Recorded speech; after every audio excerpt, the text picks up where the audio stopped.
Selamat pagi, siang, malam kepada Bapak dosen pemangku ekonomi teknik, Pak Budi dan Pak Mei, serta asisten Kak Regen dan Kak Hafiz. Perkenalkan saya Yohana dan teman-teman saya, Iva, Mandi, dan Noel. Kami akan mempresentasikan hasil tugas besar ekonomi teknik yang telah kami kerjakan. Kami memilih proyek apartemen Taman Melati yang berada di Surabaya. Lokasinya itu ada di Jalan Mulyorejo Utara nomor 201, itu di Surabaya Timur. Dengan rincian luas tanah, luas bangunan, dan lantai seperti yang tertera pada slide.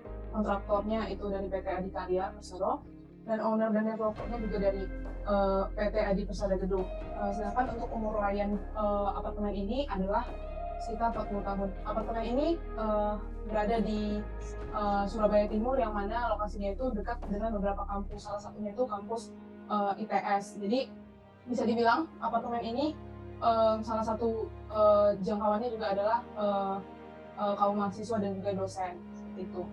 Nah, kemudian dari apartemen tadi, sebelum kami mengkonversikan data-data biaya investasi maupun pendapatan, kami terlebih dahulu mencari data BI rate dan inflation rate dari Bank Indonesia dari tahun 2011 sampai 2021. Awalnya data yang kami dapatkan itu adalah data suku bunga per bulan, begitu juga dengan inflation rate-nya itu per bulan, lalu dirata-ratakan tiap tahunnya, itu dapat hasilnya sekian. Dan itu perhitungan tersebut dilakukan untuk tahun 2011 sampai tahun 2021 untuk suku bunga dan inflation rate. Next. Nah, selanjutnya setelah diketahui suku bunga dan inflation rate, selanjutnya akan ditentukan inflated interest. Itu artinya suku bunga yang telah terinflasi. Nah, berikut contoh perhitungannya itu untuk tahun 2020. Itu rumusnya adalah suku bunga tanpa inflasi ditambahkan dengan laju inflasi di tahun tersebut, ditambahkan dengan suku bunga tanpa inflasi dikalikan dengan laju inflasi.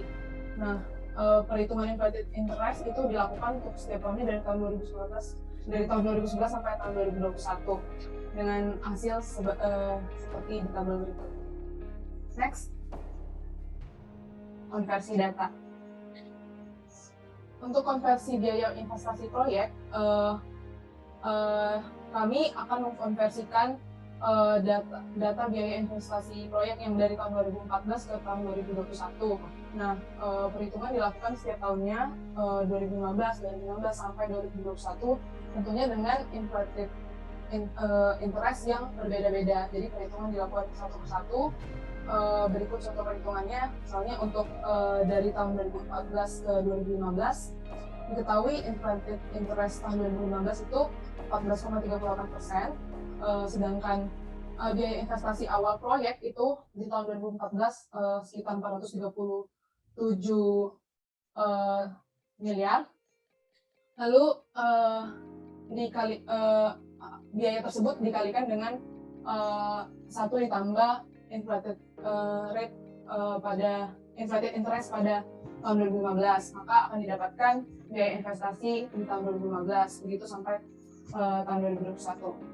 Next, untuk konversi revenue atau pendapatan apartemen Melati ini, diketahui ada 3 pendapatan yang berbeda di 3 tahun pertama, seperti pada tabel di atas. Dan didapatkan total revenue per tahunnya 2014, 2015, 2016. Next, total revenue di 3 tahun tersebut juga masing-masing dikonversikan sampai tahun 2022. Untuk tahun 2014 itu sampai tahun 2022, untuk revenue tahun 2015 itu sampai 2023, sedangkan untuk revenue tahun 2015 itu sampai tahun 2024. Nanti ditotalin dapat revenue tetapnya dari tahun 2014 sampai tahun 2025. Cara yang sama juga ditetapkan untuk mengkonversikan operation dan maintenance cost. Diketahui di data proyek yang aslinya itu ada biaya O&M yang berbeda di tahun 2014 dan 2015, Perhitungan yang sama juga dilakukan seperti revenue tadi, dari tahun 2014 dihitung sampai 2022, dari yang tahun 2015 dihitung sampai 2023, tiap tahunnya itu dihitung dengan imputed interest yang berbeda-beda, lalu 2 tahun tersebut dicari O dan M tetapnya berapa. Selamat pagi, siang, sore, dan malam untuk Bapak dosen pengampu mata kuliah Ekonomi Teknik dan juga asisten dosen yaitu Kak Hafid dan Kak Regen yang sedang menonton video ini. Jadi di sini saya, Mandi Zabran Putra Madika, akan mempresentasikan tentang penyusunan cash flow dari proyek yang telah kami pilih. Boleh di next. Nah, jadi untuk cash flow ini kami memakai asumsi di mana tanda plus adalah sebagai pemasukan dan tanda minus sebagai pengeluaran. Jadi dari data yang telah diperhitungkan di subbab sebelumnya atau poin-poin sebelumnya di mana memakai nilai inflated interest untuk mencari nilai investment cost pada 2022 yaitu dari sisi revenue dan O dan M. Jadi kami memakai data yang telah dikonversikan dari data 2014 ke tahun 2021. Nah, asumsi umur layan yang kami tetapkan tadi setelah dibahas di subbab selanjutnya yaitu selama 40 tahun. Nah, kemudian nantinya data revenue O dan M dan cost ini akan dikonvert menjadi data selama 40 tahun, yaitu sampai 2061. Kemudian selanjutnya data tersebut dengan memakai future worth tadi akan dikonversikan kembali ke nilai present worth pada tahun 2021 untuk dinilai kelayakannya dalam pembangunannya, seperti itu. Jadi dalam pengonversian data dari tahun-tahun sampai 2061 itu kami memakai nilai interest atau nilai MAR yang telah ditetapkan tadi.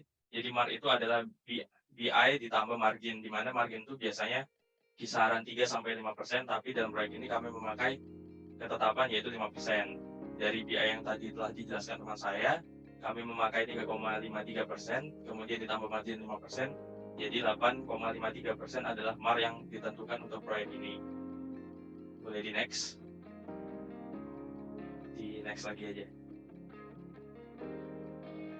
Nah, ini adalah rumus yang digunakan untuk menghitung komponen biaya yang akan dikonversikan. Jadi, rumusnya menggunakan konsep present worth, yaitu itu bisa dilihat sendiri, Rn dalam kurung P/F, I, N. N adalah durasinya, I-nya itu MAR yang tadi telah dibahas, kemudian Rn adalah revenue sebelum konversi.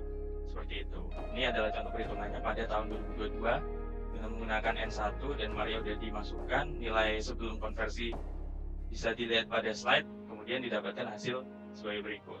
Nah, kemudian perhitungan akan dilanjutkan sampai nilai tahun 2061. Seperti itu.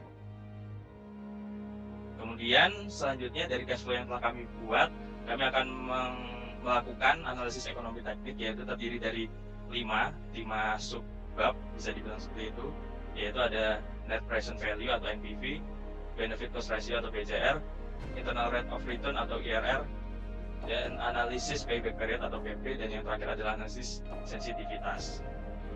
Nah, ini akan saya jelaskan mengenai net present value atau NPV.